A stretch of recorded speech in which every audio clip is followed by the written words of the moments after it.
This is the day that the Lord hath made. We shall rejoice, we shall sing, and be glad in it. Now, I am super excited to be with you today. I have an opportunity to talk about something that's a little difficult. That obedience piece, and we were talking about last week knowing the voice of the Lord, knowing God's voice. I don't know I have now God's voice, but now knowing God's voice, to know God's voice, to know that it's Him. And that comes from having a relationship with Him. But the other piece is obeying Him, the power of obedience. And that's, even in the wedding vows, that obey is such a rough word. But in First Samuel 15:22, there's a story of Saul and Samuel, and Saul was supposed to destroy the enemy. He had the word from the Lord. He had the power. He had the position. He had all of that, but he did not obey. He listened to other people. He didn't listen to God, and his excuse was, I was fearful of the people, so I wanted to listen to what they had to say over what God said. And so, therefore, they disobeyed, he disobeyed, and they all suffered for it. But Saul's reasoning was, well, if I have more to sacrifice to God, because I've done that, I'll tell you my story in just a minute. We kept the things that God told us not to, because we wanted to sacrifice that unto the Lord, because, we wanted to show our appreciation to God. But it wasn't so much that as much as it was the power of obedience. If He told you, you need to do it. And this one's going to, it's stomping on my toes as much as it's stomping on anybody else. Because all disobedience is sin. Ouch. Yeah, I know. And so repentance is so necessary. It's something that we definitely have to do quickly and fix it. So, behold, to obey is better than sacrifice. So, as many of you know, I probably told it, I work for a Fortune 500 company. And I don't think it's Fortune 500. I think they're probably Fortune 250, or might be in the Fortune 100. But in 2006, or no, 1996, I'm sorry, 1996, God told me to leave this company and leave this job that I was still, to this day, it was my most favorite job. I liked it because, one, I was in a room by myself. I had my own office. I have my own office now, but you know, 30 years ago, yeah, I guess it's about 30 years ago, I was like, oh yeah, this is it. And I was making very, very good money. And the only job I could find, when he told me to go back home, well, I probably took, oh, I don't know, $25,000 pay cut. You hear me? I said cut. And I'm like, this was one of my arguments, similar to Saul. I said, well, if I stayed here in Cincinnati, God, with this Fortune 500 company or Fortune 250 or whatever, multi-billion dollar company, I could pay more tithes. He said, really, girl? Really? Is that where you're going? He said, because it doesn't matter whether you pay 50 cents or $2. It's the act of obedience. It's not in the amount. It's not how much. And remember, I own everything. All the silver and gold is mine. Pack your stuff. Well, no, see, that was my last argument. And then I start packing. I started to go get containers and start packing, because I knew I had lost the argument in the first place, but I don't know. I just thought I'd put up an argument. It definitely didn't work. But looking back on it, because he didn't give me all the details. That's one of the things. God doesn't necessarily give you all the details. He doesn't tell you. Now, when you get back home to Louisville, it's going to be real bleak for a minute. You're going to have to, go from 100 miles an hour down to 25 and slow your roll and readjust. But you're going to take trips beyond your wildest dreams. You're going to do things in ministry that you never thought you would or never thought you could. You're going to, after so many years, you're going to transition so many places and so many things, and you're going to leave the majority of what you've known since a child and go into an area and go into ministry and a part of the kingdom and a part of the world that I'm going to show you. And you're going to be with different people. He didn't tell me all of that. He told me to obey. That's all he gave me was move and go back home. Now, my parents were thrilled. Yay, Julie's back home. Julie was not thrilled. I'm going to tell you that right now. But I knew that the safest place in the whole wide world was in the will of God. So I came home, but he didn't tell me this is going to happen, and this is going to happen, and that's going to happen, and that's going to happen, and you're going to marry a new man, new world, new state, new city, new everything. He didn't tell me all that because I probably would have still tried to stay in Cincinnati. But when I did move and I did obey him, doors opened, ways were made, prophecies came to pass. But it was the act of obedience. It wasn't the promises. It wasn't like a carrot dropped in front of me. And I'm going to do this if you do this, and I'm going to do. It was that, are you willing to obey? So number one, who are you obeying? Not what he's telling you to do, but who are you obeying?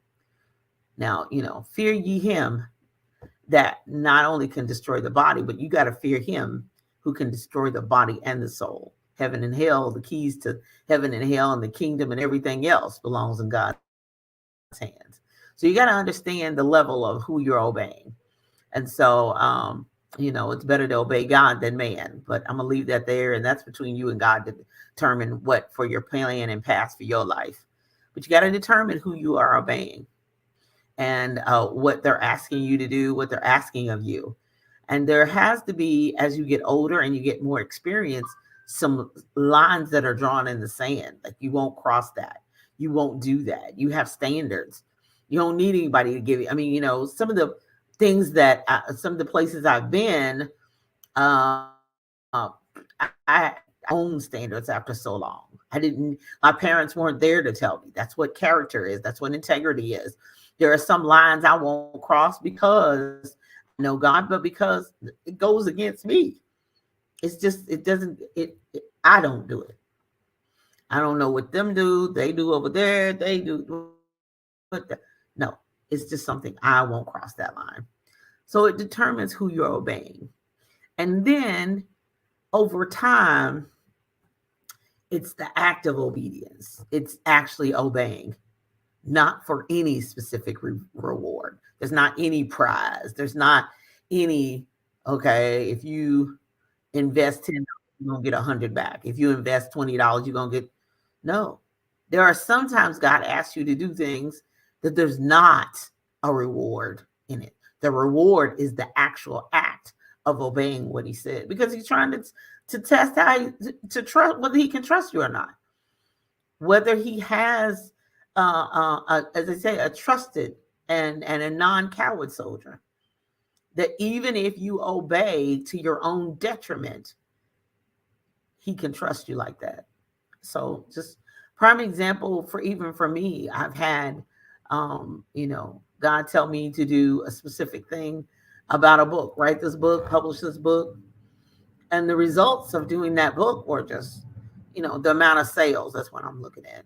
Sales was just horrific, horrible. And when it was first launched, I thought, okay, when it launches, it's going to do this. It's going to sell this. I'm going to have these goals. That's the reason why I don't do good with, I have some goal setting. But as far as sales goals, I don't have a whole lot of them, because I never know how God is going to test me and try me. And so after I did it, I went back to him. I said, excuse me, sir. This really didn't do well at all. I didn't sell that many books like you told me to do it. He said, yeah, that was the whole point. Were you going to do it? Were you going to take the time? Were you going to spend the money to have it published? Were you going to expend the energy? Were you going to do it? And I said, well, but I did. But what I was expecting and what he was expecting were two different things. I was expecting profits. We want a return. We want an ROI. We want a return on our investment. The return on my investment for that process was the favor of God, not necessarily the number of books I sold. He said, and you did exactly what I asked you to do, and thank you. And that's awesome. Now let's move on to the next thing. Yeah, but nothing. Because that was the act of obedience. That was the reward, not sales, money, opportunity, anything. So some things are, just the reward and just to see if you will actually do it. Don't necessarily have to have, and this happened and that happened. Ooh, and the earth shook and the heavens opened up and ooh, it poured out. No, sometimes it's nothing happened. And you think, well, you did tell me. Yeah, I told you. Yeah, and thank you, you did it. Okay, let's move on. What? But for those of you who are in the book business, if you have written a book that is marketable in any way, it's intellectual property. One, it's mine. I can do with it what I want to do with it. And two, it's evergreen. So even though I'm looking for immediate gratification, and it's something that can be sold, the topic that he gave me can be sold until I die. So therefore, I'm going to get a return on my investment because it's going to continue to sell. I just wanted immediate gratification. I wanted it now. But the immediate gratification is knowing that I acted and obeyed on exactly what he said. Because if you can trust me with that, then you can trust me with something else. And then number 3, lesson learned, experience earned. Sometimes he's asking you to obey so that you can learn a great lesson. Sometimes he will tell you to shut up, don't say nothing. Excuse me, and my friend the other day, she goes, girl, you should have shot your shot. You should have said, you should have. No, couldn't do that. You can, but nope, I couldn't. That was experience earned. That was a great lesson learned.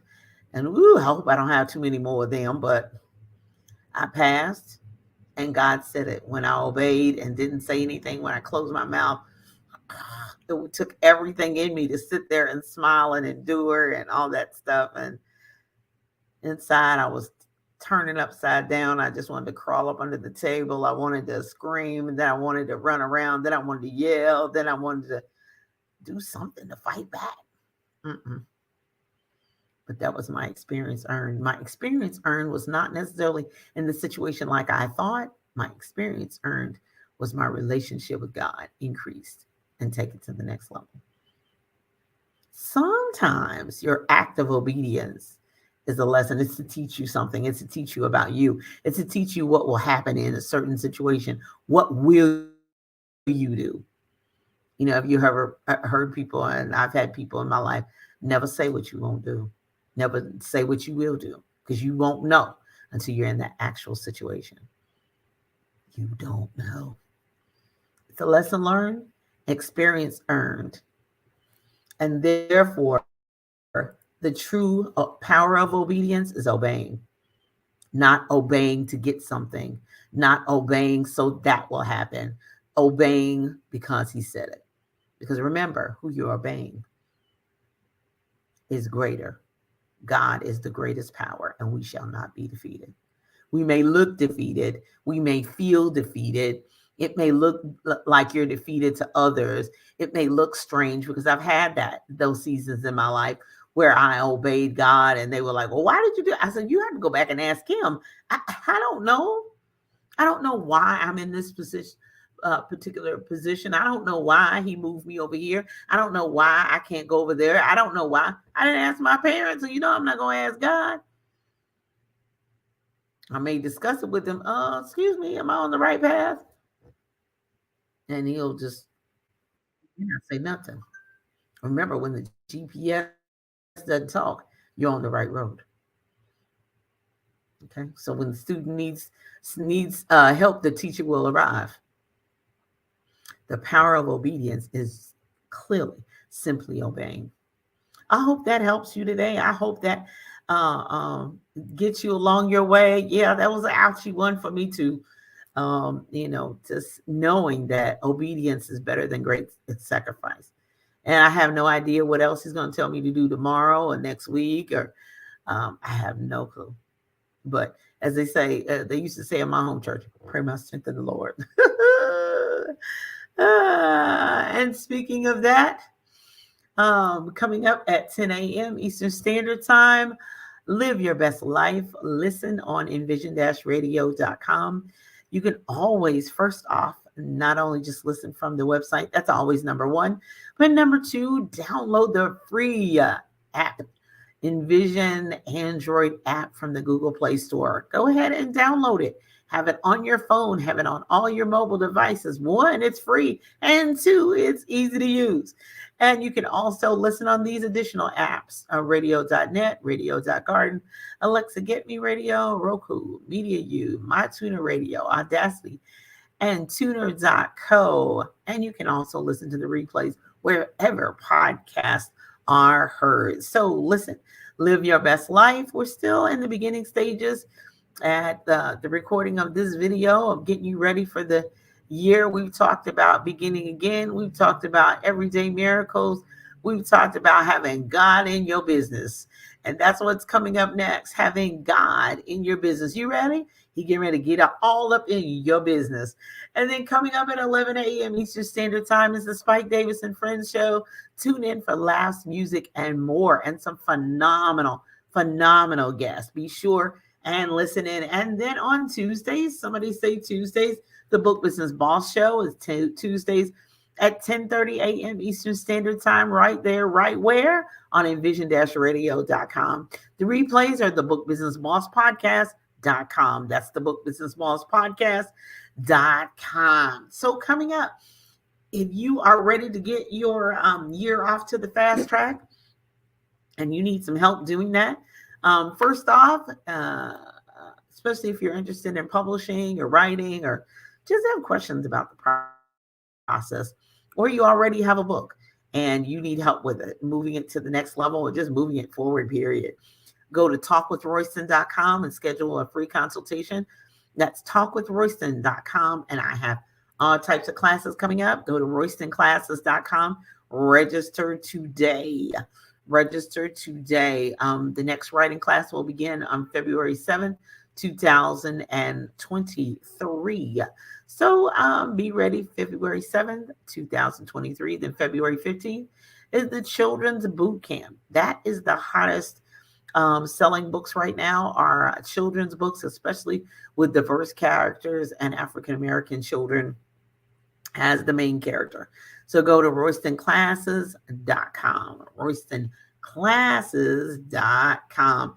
Coming up on February 15th, I'll be in Greensboro, North Carolina, and I will be at the Next Chapter bookstore, and they're from 6 to 8 p.m. on that Sunday evening. I will be having a writer's workshop. So if you're in the Greensboro, North Carolina area, meet me at the Next Chapter bookstore. Go to my Facebook page, and right there, all the information on how you can register and be a part. It's not too late. There's still time to jump in and get in where you fit in. And we still early in the year, so come on through. Greensboro, North Carolina at the Next Chapter bookstore. I look forward to seeing you right over there on Grandview Avenue. And then coming up, just look for my events. I'll be, as long as the weather holds up, and as they say, the old folks say, the creek don't rise, and I'm able to continue to move about the country. I should be in Chicago at the Betty Shabazz International Charter School on January 21st at 2023 for their children's book fair. I look forward to getting there. And then I'll be back in Chicago February 11th and 12th for the Black Child Book Fair Award Show, as well as the book fair at the Malcolm X College. So yeah, so we'll be there rising and shining with our children's books and much, much more to come. Mark your calendar for March 12th. I'll be in Montgomery, Alabama. If you are an author and you have a book of any genre, meet us at the Montgomery Cultural Arts Center, and visit Vernette Nettles, VernetteCNettles.com to register if you want a table there. There are still a few tables available. Vernette, VERNET, and another C in the middle, NETTLES.com to register. And then coming up, November, Lord have mercy, March 20th through the 26th, I'll be at Jefferson Mall. So mark your calendar. There'll be a pop-up business bookstore and business expo. So more information about that at the BK Royston Bookfest vendor.info. Oh my goodness. The first quarter is starting off hot, coming in hot. We starting off the year fire hot. 2023 is moving and doing what it needs to be doing. So I trust that helps you today. And if you ever have any questions, always reach out to me at bkroystonpublishing.com or email me at bkroystonpublishing@gmail.com. Ask your question. I'm on all social media. And so be sure and reach out to me if you have questions and about any of the events, anything else coming up. Tune in envision-radio.com 24/7, where praise meets talk. I'm Dr. Julia Royston of BK Royston Publishing, Royal Media and Publishing, and the book consulting services company, The Book Business Bosses, where we help you get your message to the masses, turn your words into wealth, and be a book business boss. Be blessed and have a great day. Bye-bye.